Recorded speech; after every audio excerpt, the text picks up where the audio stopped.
दोस्तों नमस्कार। मैं राधेश्याम यादव और आप देख रहे हैं मेरा विद्रोही चैनल। मेरे विद्रोही चैनल पर आप सभी का बहुत बहुत बहुत स्वागत है।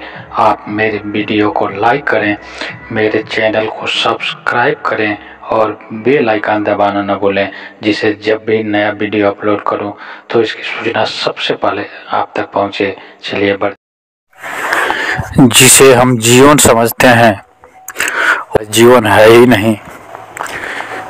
यह तो आने वाला हर पल हमें मौत के और करीब लेके जाता है। जिसे हम जीवन समझते हैं वह पल पल मरने का नाम है। आने वाला हर पल हमें हमारी आयु को कम करता जा रहा है, लेकिन जीने में कहीं न कहीं बुनियादी भूल हुई है। जिसे हमने जीवन समझ रखा है, दरअसल वह जीवन है ही नहीं।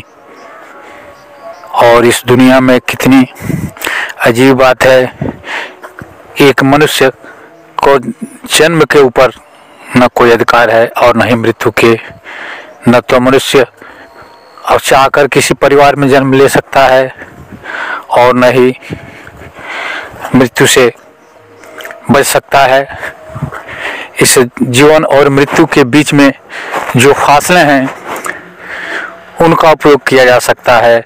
अगर मनुष्य अपनी चेतना को जगा पाने में सफल हो सके, अगर कोई व्यक्ति अपनी चेतना को पराकाष्ठा तक पहुंचा सके, तो जन्म और मृत्यु के बीच के फासले का उपयोग करके वह अपने इस जीवन को धन्य कर सकता है। और सही मायने में अगर देखें तो हमने जिसे जीवन समझ रखा है, जिन चीज़ों को हमने अच्छा समझ रखा है, जिन चीज़ों को पीछे हम जीवन भर भागते रहे हैं, दरअसल वह सब एक छलावा है। हम जो भी भौतिक चीज़ों के पीछे भागते हैं, हम जो भी धन इकट्ठा करते हैं, जो भी पद पाते हैं, जो भी प्रतिष्ठा कमाते हैं, वह सब एक दिन छूट जाना है। अगर हम अपनी चेतना को जगा पाने में सफल हो सकें तो हम जीवन के इस सच्चाई को समझ पाने में कामयाब हो सकेंगे। और तब यह धन, बड़ा पद, प्रतिष्ठा और जो नाना प्रकार के हम अनुचित कार्य करते हैं उनसे स्वतः ही हम मुक्त हो जाएंगे। लेकिन इसके लिए चाहिए सजग आंखें, गहरे विचार, चिंतन और मनन करने की आवश्यकता है। अगर हम अपनी चेतना में जी सकें, अगर हम पूरी तरह से जागरूक हो करके जीवन जी सकें, तो हम इस जीवन को जो दुख, पीड़ा, तनाव से भरा हुआ है, इसमें हम महा आनंद पा सकते हैं। इसमें हम वह खुशियाँ पा सकते हैं जिन खुशियों के लिए, जिस आनंद के लिए हम जन्मों से भटकते रहे हैं। लेकिन इसके लिए आवश्यकता है कि हम जीवन की सच्चाई को समझें, जीवन के उद्देश्य को समझें। कहा जाता है कि हम मनुष्य जीवन एक चौराहा है, मनुष्य जिधर चाहे उधर की यात्रा कर सकता है। और इसीलिए कहा जाता है कि देवता भी मनुष्य जीवन में पैदा होने के लिए इसलिए तरसते हैं क्योंकि उन्हें भी आगे की यात्रा करने के लिए पीछे वापस आकर के मनुष्य योनि में जन्म लेना पड़ेगा, तभी उसकी मुक्ति हो सकती है। इतना कीमती जीवन मिला है, हमें उसका आभास ही नहीं है। हमने कभी जीवन के महत्व को नहीं समझा, क्योंकि हमने यह शरीर पाने के लिए, यह जीवन पाने के लिए कोई श्रम किया ही नहीं। और जो बिना श्रम किए जो चीज़ें मिल जाती हैं, हमें उसके कीमत का पता नहीं लग पाता।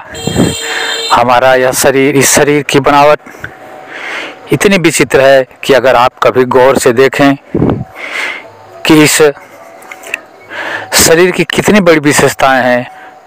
पूरे दुनिया के लोग, पूरे दुनिया के वैज्ञानिक मिलकर के भी आज तक ऐसी कोई मशीन न बना सके जिस मशीन में थोड़ा सा आटा डाला जाए, थोड़ा सा चावल डाला जाए, भोजन डाला जाए और उसके बदले में मांस बने, मज्जा बने, खून बने और न जाने कितनी चीज़ें बनती हैं। किसी एक चीज़ से इतनी सारी चीज़ों को अलग करने वाली आज तक कोई मशीन न बनाई जा सकी। और अगर आज्ञा की बात करें तो हमारा शरीर हमारा सबसे बड़ा आज्ञाकारी है। आप कहीं चले जा रहे हैं, गुनगुनाते जा रहे हैं, अपने ही मस्ती में मस्त हैं और अचानक आपके पैर में कांटा चुभ जाए, आपका शरीर अचानक रुक जाता है, पैर अचानक रुक जाएगा, पैर पहले उठता है, दर्द बाद में महसूस होता है। इतना बड़ा आज्ञाकारी दुनिया में दूसरा कोई हो ही नहीं सकता, फिर भी हमें इस शरीर की कीमत का पता नहीं लगता। फेफड़े और गुर्दे, अगर गुर्दे की बात करें तो एक आदमी के गुर्दा अगर खराब हो जाता है तो नई गुर्दा प्रत्यारोपित करने में 20 से 25 लाख रुपए के खर्च आते हैं। और 2 गुर्दे हमारे शरीर में हैं, दोनों गुर्दे की कीमत लगा दिया जाए तो 50 से 60 लाख रुपए आते हैं। और बाकी शरीर की अगर मेडिकल वैल्यू निकाला जाए तो हमारा यह शरीर करोड़ों रुपए का है, किंतु हमें इसका ज्ञात नहीं, क्योंकि हमें मुफ्त में मिला हुआ है। अगर हम शरीर की क्षमताओं को जान ले, हमें शरीर की क्षमताओं का ज्ञान हो जाए तो और इसका हम अगर सही रास्ते पर सही दिशा में उपयोग करना सीख जाए तो हमारा यह शरीर जो हमें लगता है कि किसी काम का नहीं, वह पूरी दुनिया के काम आ सकता है। पूरी दुनिया में एक ऐसी क्रांति फैला सकता है, एक ऐसा आनंद का माहौल बना सकता है, एक ऐसे सुख की बारिश कर सकता है जिससे में नहाकर पूरी दुनिया धन्य हो सकती है। ईश्वर ने यह सारी विशेषताएं मनुष्य को दे करके भेजी हुई है। इसीलिए आत्मा को परमात्मा का अंश कहा जाता है, क्योंकि ईश्वर के पास जितनी भी शक्तियां हैं मनुष्य के भीतर उतनी शक्तियां दे करके भेजा है। बस ये शक्तियां सोई हुई हैं, सुषुप्तावस्था में हैं। अगर हम इन शक्तियों को आध्यात्मिक तरीके से जगा पाने में सफल हो तो हम अपने आप में परमात्मा हैं। परमात्मा ने हमें वह शक्तियां दे करके भेजी है, लेकिन हमें हनुमान जी की तरह से अपनी शक्तियों को याद दिलाने की आवश्यकता है। हमें अपने शक्तियों का एहसास ही नहीं है। जिस दिन किसी सिद्धार्थ को अपने शक्तियों का एहसास हो जाता है तो वह सिद्धार्थ से महात्मा बुद्ध बन जाता है।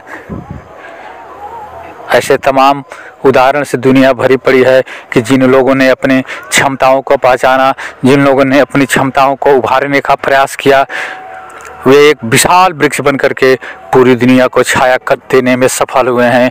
आप सबके भीतर भी वह बीज विद्यमान है, और अगर कोई बीज वृक्ष न बन सके तो दोष उसके सिवा और किसी का नहीं है।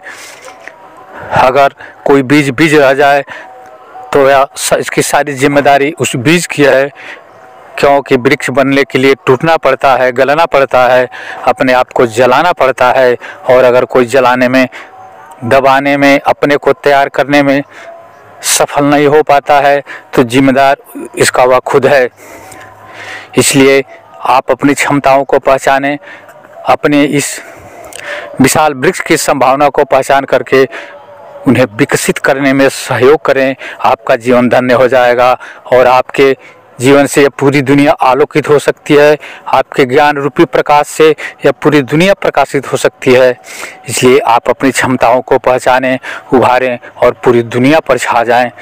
आप मेरे इस वीडियो को लाइक करें, और अभी तक अगर आपने मेरे विद्रोही चैनल को सब्सक्राइब नहीं किया है तो सब्सक्राइब कर लें। मिलते हैं अगले वीडियो में एक नए विषय के साथ। तब तक के लिए नमस्कार। जय हिंद, जय भारत, वंदे मातरम।